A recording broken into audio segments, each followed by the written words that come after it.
Welcome to the Working Tools Podcast, where today we will be discussing books on our Masonic bookshelf.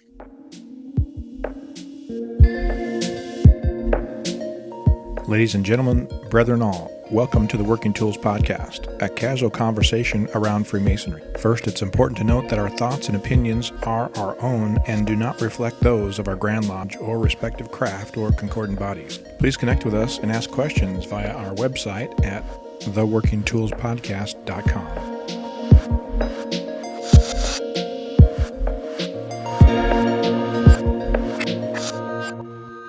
Today on the Working Tools Podcast, we have three of our usual hosts. We have Brother Craig Graham from Kalamalka Lodge number 160 up in Vernon, BC. I'm Matt Appel from Mill Creek 243 in lovely Montlake Terrace, Washington. And very worshipful Brother Stephen Chung from Prince Charles Lodge number 153 in Kelowna, British Columbia. And we were just sort of talking earlier today about what we were going to talk about.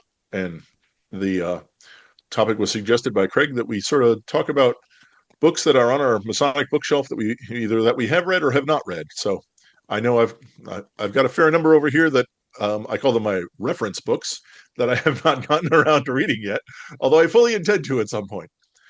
So I guess sorry, Matt. I was going to say there was the third category, which is intend to read. Yep, exactly.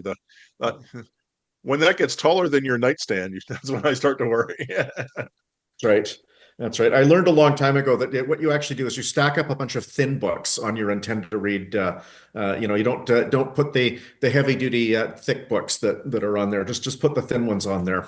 Almost pamphlet sized, and makes it look like it's an easier list to get through. There you go.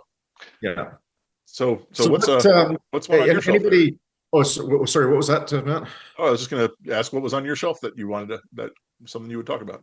Well, I got a couple that I was going to mention. I've read them within the last couple of years. I've got this one, and you and I have talked about it before, which is Approaching the Middle Chamber by Jamie Paul Lamb, who's an Arizona Freemason. That book had quite an effect on me because I read it right at the time I was coming back to Freemasonry after a long absence, and it concerns the second degree, the fellowcraft. And I was also doing fellowcraft. I was doing work in the fellowcraft degree at the lodge I just joined. So it was kind of a weird coming together, a bunch of things. It's not a thin book. It's let's see, just get a page count here. What we got? 451 pages. So it's a little longer than normal, and it's well written. It's fairly straightforward reading it, but it's still dense material. He covers everything from tarot, astrology, symbolism of the lodge arrangements, and it's quite it's definitely from the esoteric side of the fence. And then the other one that I would mention that I've read is quite good. It's called The Mason's Words. By Robert G. Davis, 33rd degree. And it's just a survey of American Masonic ritual history, sort of where it came from, the web form. It's got some interesting things in it. It's got a chart in it on how the different jurisdictions in the United States arrange certain emblems and furnishings in their lodges. And I really, really enjoyed it. And I'd recommend these to anybody. And then I just, one other thing, David has shown this book before, but this has long been a favorite of mine. And again, it's another brick, which is Coyle's Masonic Encyclopedia. And that was assembled, I think, sometime in the 80s or 90s. So it's a fairly contemporary book. And anybody that's got any interest in anything Masonic should have a copy of that, as far as I'm concerned. Yeah, I've actually, to go back one, I've got to hear Jamie Paul Lamb speak once at the Esotericism and Freemasonry conference, and he was a really great speaker, very engaging. He talked about stuff that was totally over my head, and yet the whole time I was hanging on every word. He was a really great speaker. I really enjoyed that. Just try and get him on the show. I've heard him on a couple of podcasts, and he's whatever he's speaking about, he's right on top of it. And I'd love to. I think he'd be a good guest on this podcast at some point in the future, and I'd certainly love to. I attend a lecture or track him down at some point and, just bend his ear about all things Freemasonry and see what he comes up with. Mm-hmm. Yeah. Yeah, I think I have a copy of Coils, but I haven't honestly used it all that much. I should probably break it open a little more frequently than I do. But Yeah. what was Surprises the me. second one you mentioned? I've Oh, already forgotten. that was The Mason's Words by Oh, yes. Robert Yep. Davis. Yeah, we actually had very briefly, our lodge had a Masonic book club. The Robert Burns Masonic Book Club existed for about one book, and that was the book. So we read that. I remember enjoying it too and thinking it was because I've always been sort of fascinated with how I can drive across the state line to Oregon, or I guess in this case, the national border up to BC, and just the ritual will be either like parts of it'll be exactly the same, and then parts of it'll be completely different. And it's an interesting background on that progression of how things came to be the way they are, and sort of what the meaning is for all those of you, especially who hate to think about changing the ritual. But Keep coming back to that. See, here in British Columbia, you don't even have to cross a border. You just go from lodge to lodge, and everything becomes extremely different. Even for lodges that are using the same, quote unquote, the same ritual. Mm-hmm, mm-hmm. I mean, I could actually sit here and just think of five differences and things that we do differently from my lodge to Steve's lodge, and we're 40 minutes down the road from one another. So it's just it's an interesting thing that comes up frequently in this order. What have you read anything recently, Matt, or have you got anything on your shelf that is particularly notable? I don't know about notable, but I went and grabbed some down. So this is so Meditations on Masonic Symbolism it was one of the first books I read right after my Master Mason degree, and it's written by this guy John Heisner. I'm assuming he wrote it's a series of essays that they used to write for their lodge newsletter, and they just sort of Okay. compiled them into a book. So they're digestible. It's only each one's only a couple 3 pages long, but it really spoke to me at the time. I almost don't want to reread it because I'm afraid that I'm going to reread it now and go 20 years later and go, oh, I can't believe this. But it was what I needed when I read it, and it was really, really good. I really like this book. So. If it was what you needed when you read it, it's most likely going to be the same when you read it again. And if you enjoyed it, I highly recommend reading it again. It's kind of like doing a lecture for many years. Year after year, you do the lecture several times, and every time you do it, you usually get something a little different out of it. One of those aha moment kind of things, right? Or at least, like that's what I get when I do the Address of the Brethren. I understand a little piece of it a little bit better. Mm-hmm. Yeah, you never step in the same stream twice, right? Yeah. Well, that's like delivering the Pillars lecture in the Fellowcraft degree after having read Lamb's book here. It's like, oh wow, there's a lot more to this. There's several different levels of and his thing in this book is actually more focused on the other parts of that lecture, which are the 7 liberal arts and sciences, and going into depth about each of those. I mean, that's where I for instance learned the division of ancient education into trivium and quadrivium. So you take the first of the 3 liberal arts, the grammar, rhetoric, and logic. That was one school, the trivium, that was taught to the younger, and then as people got older, the more complicated sciences of arithmetic, geometry, music, and astronomy all came into play. And I'd never realized that before, that there was that whole organization of classical education, and so it's giving that lecture. It certainly added another depth to it, and gave me a lot more to talk about with people who had just been through it in the degree. Mm-hmm. Yeah, that's where the word trivial comes from, right? Trivia, try via 3 ways, or 3 methods, or 3 something like that. Three. And another interesting way to look at that as well is, like, I've been, for example, the Address to the Brethren. I've given that lecture for 20 years now. Probably at least 2 to 3 times a year, sometimes 8 times a year. But I, of course, all the preparation you do to refresh the memory work so that you're doing it, from memory. Each time you do that, it's very educational. But right now, actually, I am tearing that lecture apart and creating an education series for my year as DDGM. And it's funny because now that I'm trying to explain components of it in short lectures, it makes you really opens your eyes to more things that you missed all those other times, right? Even that many times. Mm-hmm. No, I think about that a lot, actually, because you can read it out of the book, and then somebody writes an entire tome of history and examination on it, and you have to stop every so often and think, wow, I didn't imagine that, but there's a whole other level to it. You start sort of forming in your mind a different ways of trying to present this kind of thing. What are some more, and it doesn't even just go to the voice. It's, you start thinking about props or arranging the lodge in certain ways or moving the candidate around in certain ways to really enhance the experience of the degree. Right. And I gotta admit, I feel bad because I only have a few books in my Masonic library, and that's upstairs, so I don't even have them handy.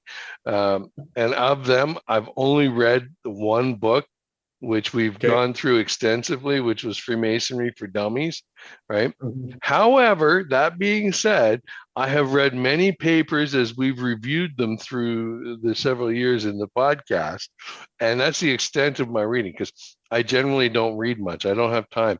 I'm too busy doing memory work or things like that. So very rarely. What's that? Or trying to make a living. Yeah, that too. Right. Yeah, that's right. And so, my enjoyment reading tends to be my memory work. Mm-hmm. Right. So, and it's amazing, like when I think of it that way, like, for example, right now I am refreshing the address to the brethren for February. And in February, I'm also doing the lecture in the 7th degree in Scottish Rite, which is another 10-minute lecture. And, it's practicing the delivery of it with passion and as Dennis Mitchell would say, fire and brimstone, right? It makes me really get in touch with the words that I'm saying and how they're supposed to be meant or portrayed. And I think that's how I do most of my learning. And admittedly, that's the extent of my Masonic reading, right? Other than the ritual book. Yeah, I mean, and that's okay. But you mentioned essays. Anything notable from your past reading essays, like that you can recall? There was that one book. Oh gosh, of course it's upstairs. No, here. Okay, I lied. There is the one there. We read Observing the Craft also. Observing the Craft, right? I tell you that I wish it was this way, but who am I to change traditions in my lodge, right? And so I can only try to implement what I wish from this to the best of my ability and encourage at least the concept in our lodge, right, of holding ourselves to the higher standard, holding ourselves to the finer dress, etc., and to doing memory work, or as we call it, ritual work, the way it was designed to be. This one has got to be really one of the best reads I think I've had in all of the papers or books. And as you can tell, I have all these tabs on here. Like that's just the things that stood out to me, right? So I give Andrew Hammer a lot of credit for that book. He did an amazing job to make a guy think. And I mean, I got a 25-year pin, so I've been around a while. And it was only a couple of years ago we did this book, right, Matt? Yeah. Yeah, right. Because it was close to 3 years ago, or no, it was 2 years ago, because I became aware of that book when I started watching the podcast, and then I spent too much money on it on Amazon because it was out of print, and then but read it, and it was almost a better written. There were so many points in it that intersected with Dwight Smith's famous essay on Whither Are We Traveling, which we also discussed on this podcast. And in that book went through so much of that, but I actually think it was in some ways, I think it was actually almost an improved version of a lot of Smith's thinking. And then you look that Smith's essay was written something like 50 years ago, and Hammer wrote that book about 10 years ago, and we're still having these discussions and debates and navel gazing about what we're doing in the fraternity. Yep. Yeah. I've got several books on my shelf that are collections of essays. One that I really haven't tackled yet because I'm a little afraid of the subject. It's an intersection of Freemasonry and psychedelics. Oh, was it DMT and all that sort of stuff? Yeah, DMT and apparently even acacia has got a bit of a kick to it. So I really have to pay attention when I'm eating at the table upstairs because it's made out of acacia. So So we've mostly talked about books that we've enjoyed so far, but so I read this one not too long ago. It's a Carl Claudy. It's actually a fiction book I picked up at a used bookstore somewhere. Okay. And it reads like Masonic propaganda. Like there's this guy and his kid, boy, and his parents die, and he joins the lodge, and they take care of him when he's an orphan, and he joins the lodge, and all these wonderful things happen, and it's very self-serving. I guess it was printed in the 40s, I want to say, and I think I read that it was provided for free to soldiers overseas, that they just basically boxed it up and sent it overseas for soldiers to read during the Second World War. And published for free distribution to servicemen by Army and Navy Masonic service centers. So yeah, they're basically throwing out the Masonic propaganda during the war. Yeah, there is some Masonic fiction. Like I'm just trying to get into Google on my phone here to look at something, because one of the most well-known science fiction writers in the 20th century, that might have been Heinlein. I'm not sure. I'm just going to try and just throw it into Google and see what it is. Wrote a book that was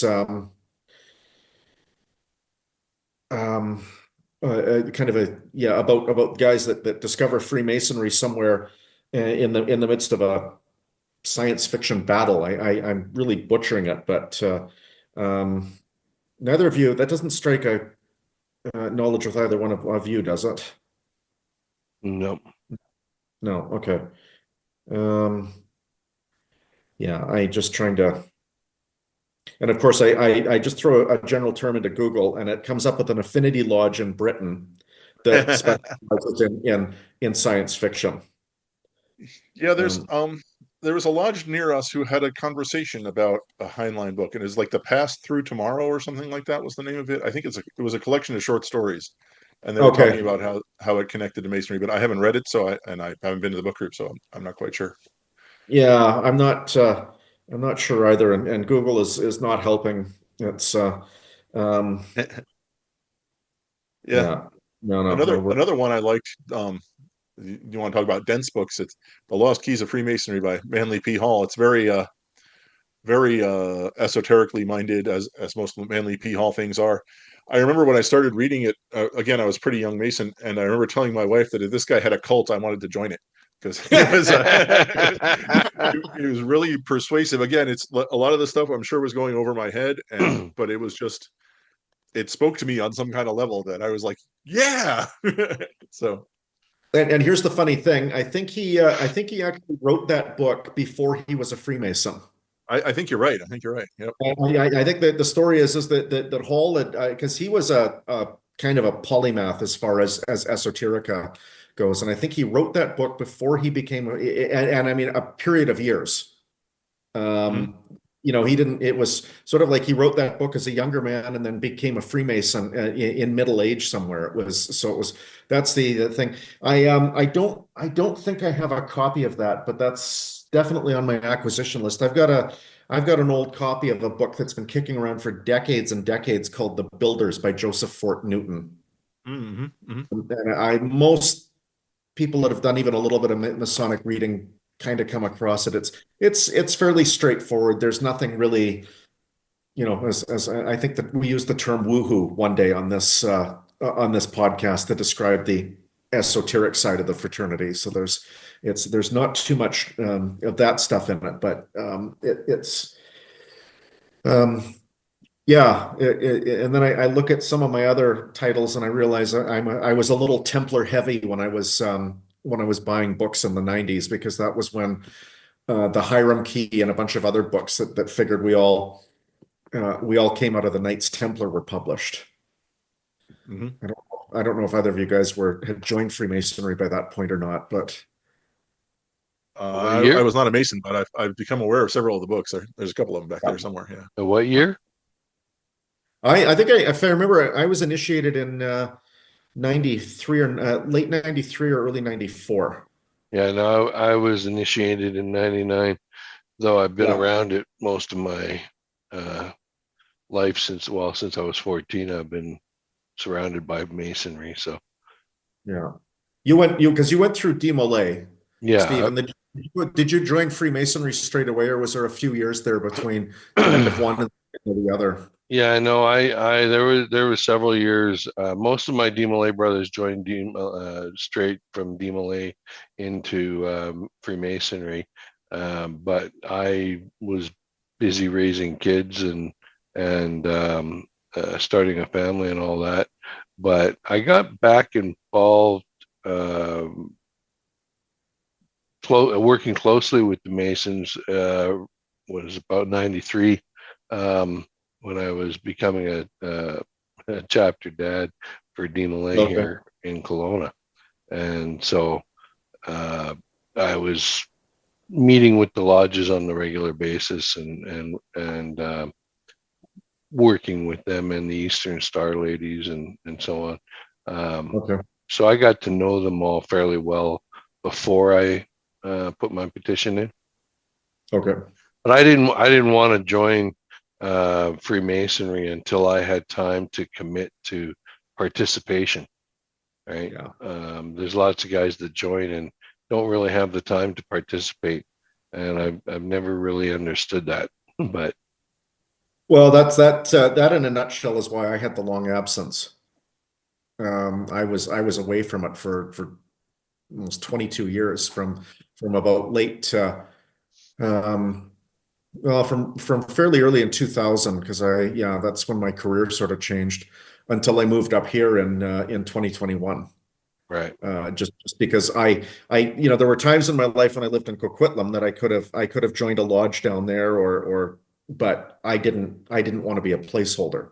Just paying dues and awkwardly showing up 2 or 3 times a year when I had a spare moment. I didn't want to do that. I determined that I'd be able to make it work up here instead, and wanted to make connections. So that's how I ended up back here. But on that subject of Demolay for a sec, Steve, when you were in Demolay, was there ever any books published in that order, like stuff that Frank Land might have written, or did anything like that ever come up on the radar? Well, there was, it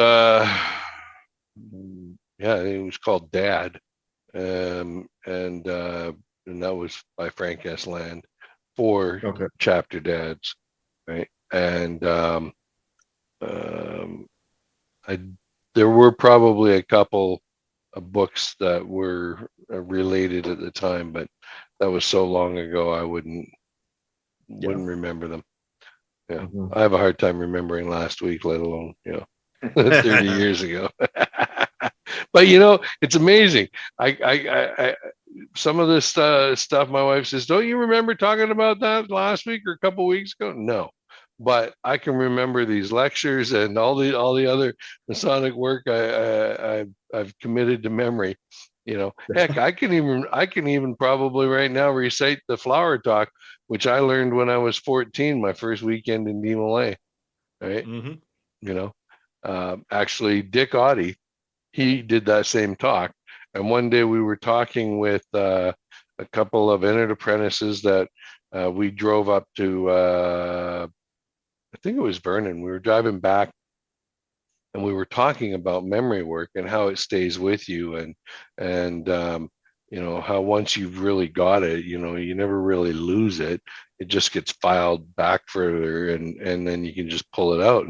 And Dick started doing the flower talk and we were bouncing back and forth and going and chiming in on that. And it was amazing. We both remembered it just like it was yesterday. And neither of us had done the flower talk in more than a decade anyways. My mother lodged Caledonia in Vancouver. When I joined, there was an older fellow there. Bob Feeney was his name, and he could just pull it all out. Any of the major rituals in the 3 degrees, he just had them on speed dial. Mhm. I've met a few people that are like that. I don't know if it's an eidetic quality or what, but they just seem to be able to. Oh, you need the carpet lecture on the 2nd degree. Yeah, not a problem. He'll do it. Or the senior wardens component of the EA degree. Yeah, he'll do it. And I've run into a few people like that over the years. It's quite something to behold. Yes. Yeah. Yeah. There's a few guys, yeah, that just they always amaze me every time I hear them talk that they can pull these things up. Well, I think unless you guys have some other books that you're looking to hanker in to bring up, there's always, gosh, I yeah, I meant to bring when we started talking about this, I was going to bring over a book, like a practical book. There's books on how to run a lodge or how to run a meeting and that sort of stuff that are topics that frequently get, there's the esoteric stuff and then there's the history stuff and sometimes the practical wedge of the pie gets ignored. But I didn't actually bring any over, but they exist, and I suggest people look them up. But yeah, with that, since we have no other books we're longing to bring up.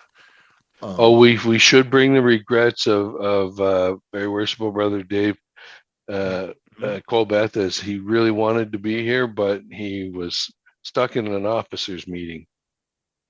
He was actually, again, doing the practical thing. He was helping out his lodge by being at the officer meeting. They're probably doing it without a decent book on rules of order, which having also been in a committee meeting earlier today myself, I understand that one quite well. Mm-hmm. Well, yeah. So with David's regrets, we would definitely like to hear if you guys have out there in podcast land have a favorite book or a book that spoke to you that we definitely like to hear about it, just to learn more, frankly. So please let us know either through email or through all of them our social media channels. We'd love to hear about it, and we'd like to thank you all for listening to the Working Tools podcast. Goodbye.